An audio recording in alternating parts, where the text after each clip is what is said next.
Hey, Nikki Brown here, no matter where you are and what part of the world you're in. I hope that you're having a good day. So I came on real quick to talk about triggers. Um, we often hear people say, oh, this person made me mad, or this person did this to me, or this person did that to me. When really it's an experience. It's an experience that we should learn a lesson from. And if we don't learn that lesson the first time, the lesson will repeat itself with that same person or in another person. Sometimes that lesson could be the fact that you need to learn how to set boundaries. Sometimes the lesson could be that, even if you love someone, you need to walk away from them because they're still triggering you and crossing your boundaries.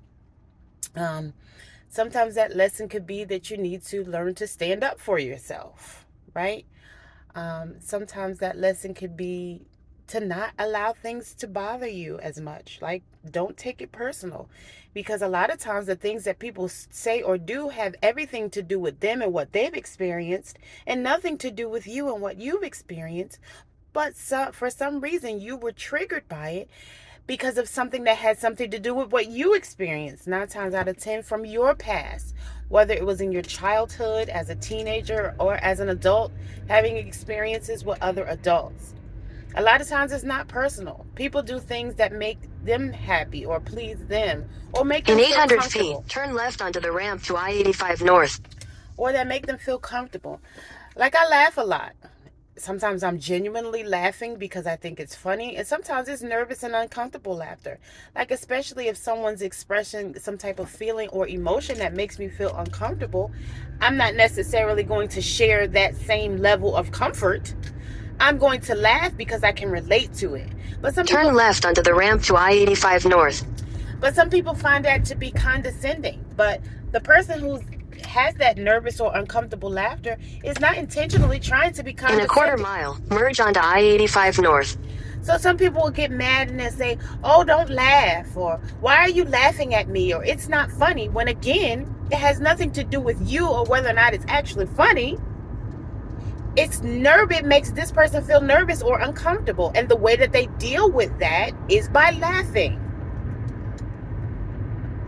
There's always a reason for everything, and everything happens for a reason. Continue on I-85 North for 8 miles. A lot of times we don't try to understand those reasons. We just get in our feelings and get mad and take it personal when we shouldn't. So if you're triggered, find a healthy way to express that trigger. Write it down. Ask the person, why are you laughing? Or why are you doing this? Or what makes you do that? And if they don't have an answer for you, sometimes it's not meant for us to know the answer. We can't know the answer to everything.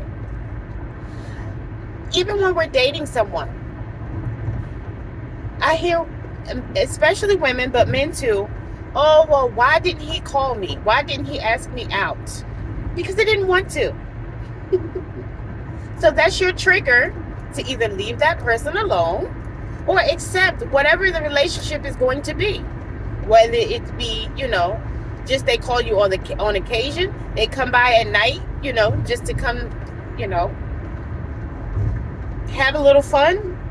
So you either accept that it's going to be that, or or you walk away. But to say, oh, well, you need to do this and you need to do that. People know what to do and they know how to do it. You don't have to give them instructions. Especially men. If they really like someone, they're going to step up and do what they need to do. But let's say you work with someone and you want to know why this person hasn't called you or asked you out on a date. They might live with somebody. They may already have someone. And so really that's their way of protecting you. But while you're at work, maybe they flirt with you. Again, this could be male or female. This is not gender specific. Or if you start dating someone and you say, oh, how come this person never takes me out? And you're fussing with this person. You never take me out. You always just want to come to my house and I just make you something to eat or whatever it is. But if that's what you allow from the beginning, that's what the person is going to continue to do because you never made that person take you out from the beginning. And so now to fuss and complain about it, probably isn't going to change anything because the person knows what they're doing. They just don't want to do anything different. But if they want to do something different, they will.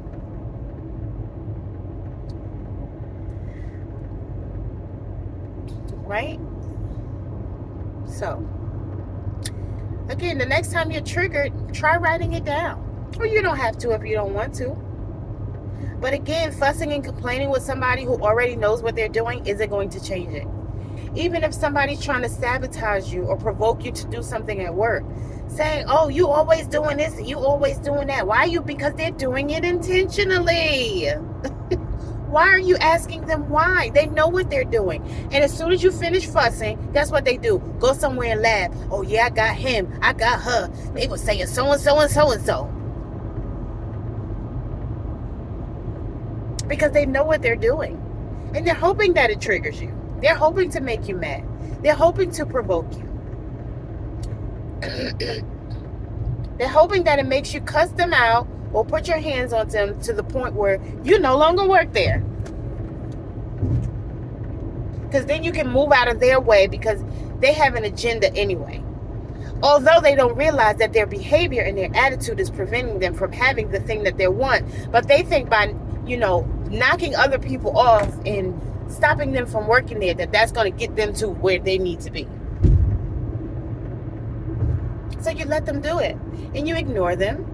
But again, if it's triggering you, you need to find out what inside of you is causing this to be a trigger. What happened? When did it first happen? Who did it to you? And were you able to say anything to that person at that time? Did you stand up for yourself at that time?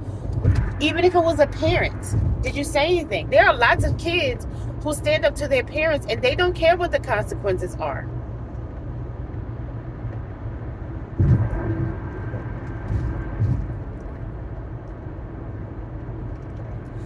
So if this thing happened to you in the past, and again, if it was someone of authority, a guardian or a parent, and you felt like you couldn't say anything, why?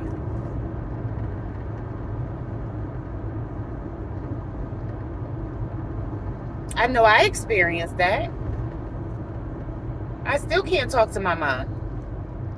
Right?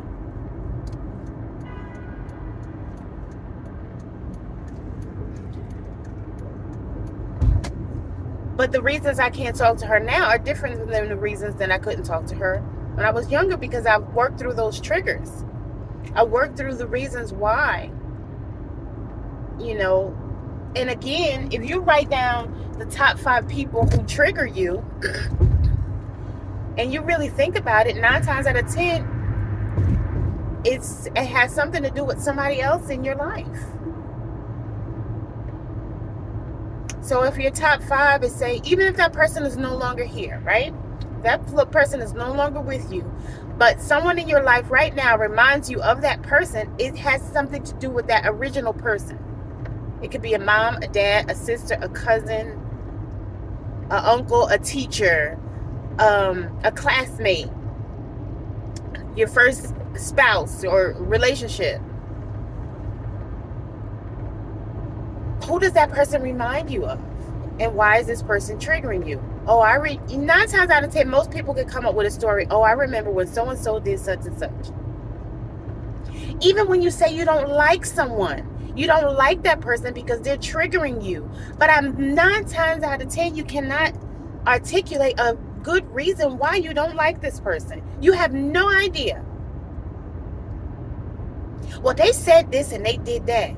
But what about that thing makes you not like them? In half a mile, keep left to continue on I-75 North, I-85 North. People can say or do what they want to do. So why is this triggering you?